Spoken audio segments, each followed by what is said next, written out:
The courtroom was a tomb of silence, the kind that presses down on your chest and makes every breath feel borrowed. Judge Raymond Carver's voice sliced through it like a guillotine, cold and unyielding.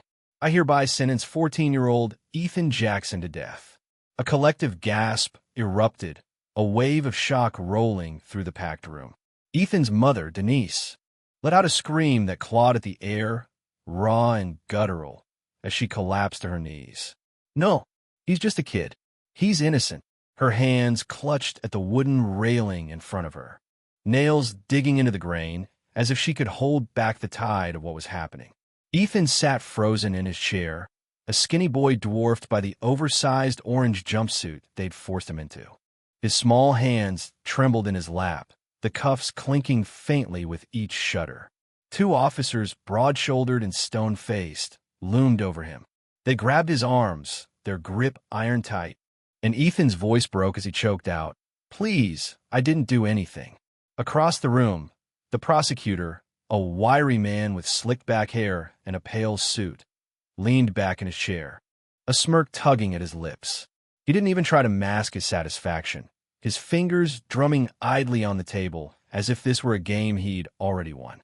The jury, a row of 12 pale faces, sat rigid, their eyes fixed anywhere but on Ethan. They knew this was wrong, knew it in their bones, but not one of them opened their mouth to protest. Judge Carver's thin lips curled into a smirk of his own as he waved a hand dismissively. "Take him away." The officers yanked Ethan to his feet, his sneakers scraping the polished floor as they dragged him toward the exit. Denise lunged forward, her voice cracking with desperation. "You can't do this. Where's the proof? Where's the evidence?" Carver tilted his head, mocking. "Evidence?" The jury made their decision. Justice has been served. He leaned back in his high-back chair, grinning as Denise's sobs filled the room, a sound so broken it seemed to rattle the walls. The prosecutor snapped his briefcase shut, humming a cheerful little tune as he gathered his files. Just another day at the office. The officers shoved Ethan toward the double doors, and as they swung open, a black prison van waited outside like a predator lying in wait. The courtroom fell silent again, save for the slow, satisfied exhale of Judge Carver. His smirk lingered, a predator savoring the kill. Then, for a second time, his voice boomed. "I hereby sentence 14-year-old Ethan Jackson to death." It was as if he wanted to drive the knife deeper, to make sure every soul in the room felt the weight of his words. Denise screamed again, "No, my baby, please no."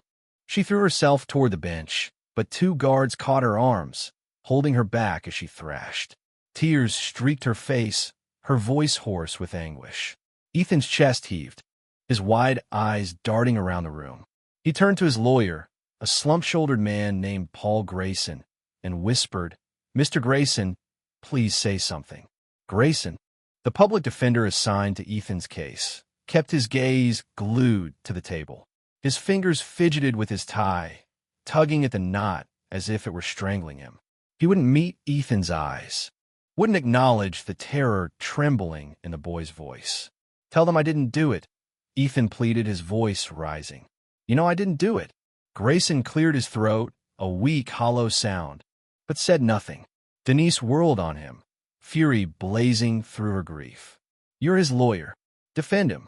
Grayson finally lifted his head, his face pale and drawn, and glanced at the judge. He shook his head faintly, his voice barely audible. "The jury has spoken." The prosecutor's smirk widened as he slid his briefcase off the table. "Justice has been served, Your Honor," he said casually, brushing a speck of lint off his sleeve. Ethan's eyes darted to the jury again, pleading silently with the 12 strangers who held his life in their hands. They sat stiff as statues, their gazes locked on their laps. They knew the evidence was flimsy, a blurry security tape, fingerprints that didn't match, no DNA tying him to the crime. But they'd voted anyway, and not one of them had the spine to admit it was a lie. "I was at home that night," Ethan said, his voice breaking. "I didn't do anything. I didn't do anything." Denise sobbed harder, her words tumbling out in a frantic rush. The evidence was fake. The fingerprints didn't match. The footage was useless. There was no DNA. Carver sighed, a theatrical roll of his eyes. Yet here we are. Denise's voice turned to a snarl. Because my son is black. That's why. A few murmurs rippled through the courtroom, a flicker of unease. But Carver slammed his gavel down with a crack. Enough. Take him away. The officers tightened their grip on Ethan's arms, and he screamed, twisting in their hold. Mom, help me. Denise's cries echoed his no. You can't do this. The officers dragged him toward the exit, his sneakers squeaking against the marble floor as the room watched in stunned silence. The doors opened, and the van loomed closer. Ethan kicked and fought, but it was useless. He caught one last glimpse of his mother collapsing, her screams ringing in his ears as the doors slammed shut behind him. Carver leaned back, savoring the chaos like a fine wine. Ethan's pleas, Mom, please don't let them do this, faded as the officers hauled him away. Denise pounded the floor with her fists, sobbing, Somebody stop this. The prosecutor grinned. The jury sat frozen in their guilt, and Carver's smirk widened. Another black life snuffed out, another notch in the belt of a rotting system. Justice has been served, he said again, his voice dripping with mockery. Then, the courtroom doors exploded open, the force of it shaking the walls. A voice, sharp and commanding, cut through the air. Not so fast. A tall woman strode in, her navy suit crisp and her heels striking the floor like gunfire. She was Simone Bennett, Ethan's aunt, a human rights lawyer with a reputation that could make even the most corrupt judges sweat. Power radiated from her, her dark eyes blazing as she held up a thick folder. This trial is over. I have proof this entire case was a fraud. The room gasped. The prosecutor's smirk vanished, his hand freezing on his briefcase. Carver shifted in his seat, his composure cracking. This is highly inappropriate, he barked. Security, remove her. Simone grinned, her voice rising. Go ahead. Try it. This courtroom is live on national television right now. Cameras swiveled toward Carver, red lights blinking. Millions of people are watching. There's no escape. She waved the folder like a weapon.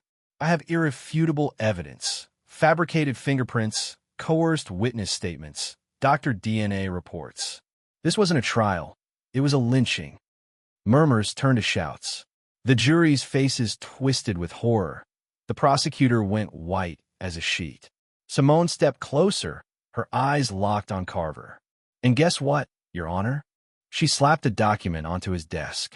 We traced bank transactions, bribes, deals. You were paid to bury my nephew. The courtroom erupted. Ethan whispered, wide-eyed, They paid you to kill me? Carver's face flushed red, his hands trembling as he pounded the gavel. This is ridiculous. Get her out. Simone's grin widened. Oh, I'm not going anywhere. But you are. She snapped her fingers, and the doors flew open again. FBI agents stormed in, their boots thudding against the floor. Judge Raymond Carver, the lead agent, said, You're under arrest for bribery, conspiracy, and abuse of power. Handcuffs clicked around Carver's wrists, his once arrogant frame now shaking, sweat beading on his brow. No, wait, I was just... Carver stammered, but the agent yanked him up. Save it for your trial. Ethan, still trembling, met his eyes and said softly, I hope they're fair to you. Cheers broke out, cameras flashed, and the guards holding Ethan let go. Stepping back in a daze, Denise rushed to him, sobbing as she pulled him into her arms. My baby's free. Ethan clung to her, then looked up at Simone, his voice breaking. Thank you, Aunt Simone. She smiled, ruffling his hair. No one's ever doing this to you again. As Carver was dragged out in cuffs, the cracks in the system began to widen, and a new fight for justice ignited.